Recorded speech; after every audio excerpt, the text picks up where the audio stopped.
Coaching in Session, your exclusive destination for unparalleled personal and professional growth. With your host, Michael Rearden. Whether you choose to live within limits or break free, your mindset journey begins here. So picking up where we left off, we were talking about purpose and we were talking about vision and we're talking about mission. And it's going to be something that we're going to be talking about all week. And then we're going to be making sure the guest that comes on Friday is going to be talking about the same aspects of purpose and leadership. Because when we're trying to dive into this, we might need something that's going to be like a hammer effect, as I was saying. We need something that's going to reinforce what we learned. For example, when you're in first grade, learning how to do math for the first time, and you do some, addition, and you do 1 + 1 is 2 or something. Sure enough, you can say, yeah, now I know what 1 + 1 is, or now you know the patterns for how you add things together, but you keep on doing it. So the first day you do it, the next day you do some more, then you do some more and you get some worksheets and you do some more. And it's the repetition and the practice that get you good at it, not simply just knowing how to do it. You do it again and again and again, because anyone can read a book about how to do something, but it's not until they apply it to the practice that they can say, okay, now I'm beginning to understand it. I think of like learning an instrument. You might be able to play some scales and you play the scales. Sure enough, when you go very slowly, especially when you're like a beginner, you might just do like a C major scale. You go C, D, E, F, G, A, B, C. The way you play it might be very slow because you don't want to make any mistakes. And maybe you make a mistake. Maybe you hit the wrong key.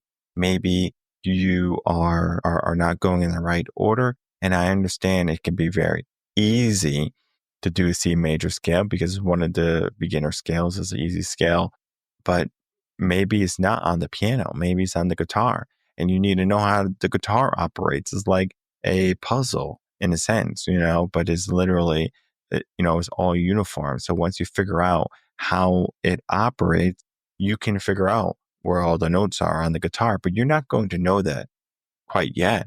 Even on the piano, there's going to be some pianos where they have the keys with labels and stickers, or it's all written in there. So you know where C is, you know where A is. And so you say, okay, this is what I now know. There's an aspect though of, in order for us to create a melody in the beginning, it might be very choppy, but the more practice we apply to it, the clearer the melody gets. Because if you're playing Twinkle, Twinkle, Little Star, not in time, sure, you're playing Twinkle, Twinkle, Little Star. But the moment you start to play in time and you have the accurate notes and the accurate timestamps, it sounds like the song. And so you're like, wow, I just played the song. Yeah, sure, before you played the song, but it wasn't in time. We can make what we do clearer. And when we do make it clear, everyone else can see, oh, wow, that's that song. Because if I play, just one note at a time, people might just, think I'm playing notes at a time or random notes at a time. But the reality was I was playing a song. It's just that I wasn't playing it in time. So the person couldn't realize, hey, that's that song. And in life, things happen that are very similar, where we are doing things, whether it be our purpose, our mission, our vision, but we're not doing it in time. We're not clear on what we're doing, because our purpose today, we might be saying, I'm going to show up. I'm going to go to the gym. I'm going to take care of my family. And then before you know it, that clarity is gone because you are worried about other things now. You're worried about your business. You're worried about, the John next door or something, right? We are so busy in our world today. Now, this is not to say that, being busy is a bad thing, but it is a thing that you have to acclimate to and adjust. Our phones distract us so much, from our social media accounts to just our phones ringing in text messages from the people that we love, maybe. For my phone, I love to have it on silent. Like it's forever on silent. And if it is not on silent, it's because I need it to be on a ring for my family or something, but it is on silent. And if I happen to see it ringing or if I get a text, and sometimes texts are about 10, 15 minutes late, and sure enough, it doesn't matter, right? I'm going to get back to you if I want to get back to you. If you have no business talking to me, then we're not going to talk. Now, of course, you might say, hey, I need a consultation. Go to the website, sign up for a consultation. You want to call the business phone? Sure, call the business phone, leave a text message. You can leave a voicemail. All of those things are adequate, but you're not going to, just ring me and get me. I'm not available like that. I'm not available to people at a moment's whim. Like, hey, I want to call Michael. Hey, I want to talk to him. Of course, you can send me an email. I'm going to respond, but when? I don't know, right? Social media, same thing. I don't know when I'm going to respond. But what I can tell you that is going to happen is I will respond, right? You will get a response from me because while you are asking for help, I'm busy with my purpose. I'm busy with my mission because my vision is to help people, of course, but then it's also not to stagnate waiting for a message that might never come. So I have to be very clear on the roles that I'm giving myself. So when you are creating that clarity, you have to figure out what is serving you. What are you trying to achieve? If the vision that you have for yourself is taking you where you need it to go, and then does everything that you do matter? Because the reality when it comes to clarity is many people, they are clear in the beginning, but then they begin to lose it as like an obstacle where, or like a web, and they get tied up and they're like, thought this is what I wanted, but then they realize it wasn't. So the common barriers that they have to face are they have too much information to deal with. And that's why I was talking about our phones. Our phones are just loaded with information. You have so much information at your fingertips that you don't know what to do with it, that you think you don't have any more time. One of the reasons why people say they don't have time is not because they don't have time. It's because they have so much stuff that they can be busy with that they do not have time. Because if you put your phone down and you turn your TV off, and we have rules, or I have rules, where we're not going to just watch TV all day or watch movies all day. If you want to watch TV or a movie, it is a Friday, Saturday, or Sunday event. Okay. Monday through Thursday, 100%. Let's focus, baby. Let's, read some books. Let's, learn. Let's talk. Let's go outside. Let's do something that is not only technology. Now, of course, you can use technology to learn still. Not saying that you can't pick up your phone and to do things, or maybe watch a YouTube video when you need a chance to recharge. There's things that you can do, and there's ways that can make it appropriate. But most people, they just abuse this power of technology. And that's why they are overloaded. Now, one of the main reasons why I think people don't take action or maybe become clear in their purpose and their mission, or maybe even the vision, is that they're afraid. They're afraid to take the first step. Maybe they're afraid to fail. There's people out there who are afraid of success. Like, how can you be afraid of the thing you want the most? Maybe people are not able to reflect on what they would like because they're so inundated by all the things that other people are doing and what other people are saying we need. We need maybe this, type of car. We need maybe these type of clothes. Of course, I'm definitely a person who has done that in my life. I know when I was a teen in high school, luckily I went to a private school, so we had uniforms. But every single time we had a dress down day, I had to pay $1. Sure enough, I got to dress up in new clothes. So if we had maybe, let's say, 10 dress down days a year, I would have 10 new outfits to buy. You got to buy new shoes, and you got to buy a new t-shirt and new jeans maybe. What happens is you have a closet full of clothes that you might never wear again. styles change, right? So you can't even wear some of the clothes that you used to wear. But I say, you know, at some point, you just kind of not care. You say, you know what, I'm just going to wear this outfit again. And you wear it again. And sure enough, no one really cares. No one bats an eye because everyone's so busy on themselves. They're so distracted with themselves that they're not going to be looking at you with a fine tooth and comb unless they're your bully or something, right? You have a secret admirer. But, this is something that we have to look at. The external pressures of what the world is going to tell you that you need will make you lose focus and lose clarity. Because if you just focus on your own thing right now, you say, I'm just going to focus on me. I'm just going to do me. I know sometimes you might hear people, like when they're breaking up, they might say, it's not you, it's me. I just want to focus on my life right now. Like I have a lot going on and it would feel unfair if I didn't focus on you. Well, guess what, people? You shouldn't be in a relationship where you focus on the other person anyway. Right? Oh, Michael, you should be focusing on the person. No, you shouldn't. Right? You should have two healthy people that do their own thing, that come together and they know how to come together and they create something amazing. For example, you make a soup, right? You have your chicken broth and you put all these ingredients in it. If you just have your chicken broth, yeah, sure, it's great. But when you add in all these other wonderful things, the rice, the chicken, the potatoes, the carrots, I'm saying you got a nice soup now. Before you might say, I'm still yearning for something. I'm not full yet, right? I'm still hungry. And the reality is the broth wasn't enough. So we need to have those vegetables and that protein also to help fill us up. We had to get clear on the recipe. So the recipe is going to involve multiple aspects. Our life is going to involve multiple aspects. Our purpose is going to be multiple purposes. We're going to have multiple missions in our day. And we might have a vision that could be singular, but it could be multiple visions if we hold the visions of other people as well. Because maybe your vision is my vision.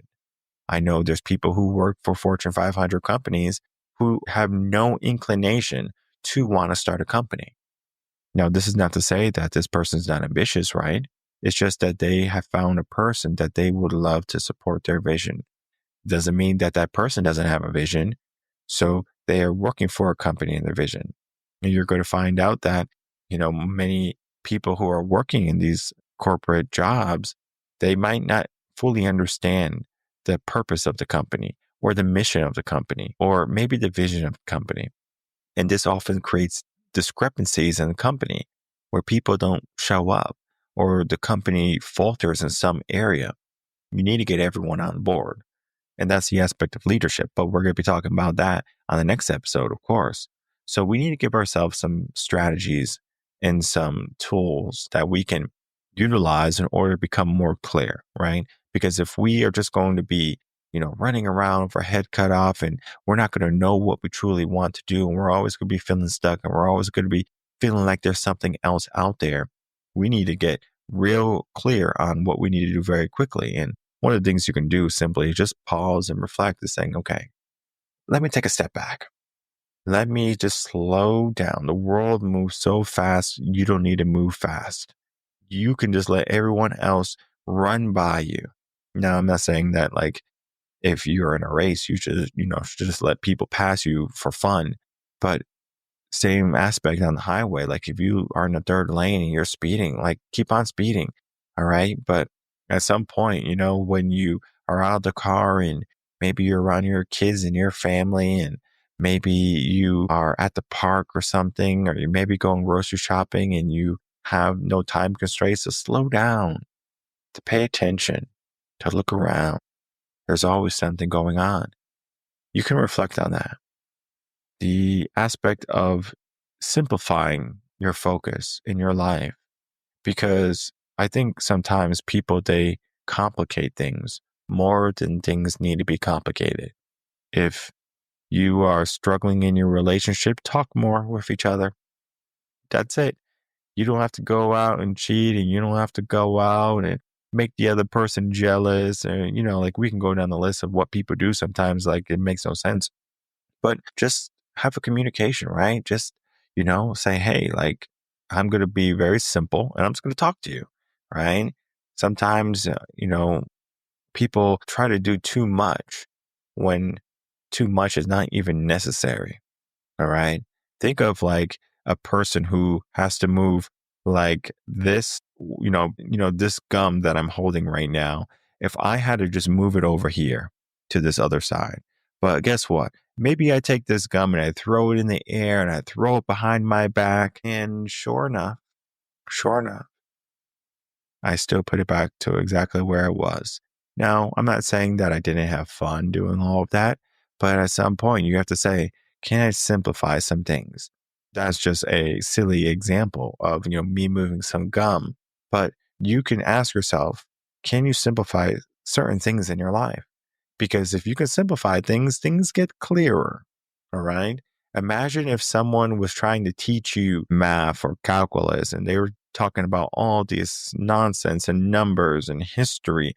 You're going to say, whoa, I don't even know where to begin. That's why a good teacher knows how to start. That's why a good teacher can say, all right, I see where you need to be. I see where you're struggling. Let's go there. Not just breezing through. I had terrible teachers at some points in my life where I'm like, hey, I don't know what this is. I don't know how to do it. Can you teach me? And they're like, no, you should know. Look, it's just this, because in their brain, it's simple. In their brain, it's easy. But in my brain, it's like, hey, I'm new. Can you teach me? So some teachers just can't see beyond that. Now, of course, those teachers can learn how to teach more effectively. They can say, okay, my students, they need help. This is what works for many of the students that are struggling. Then sure, right? They get clear on how to educate.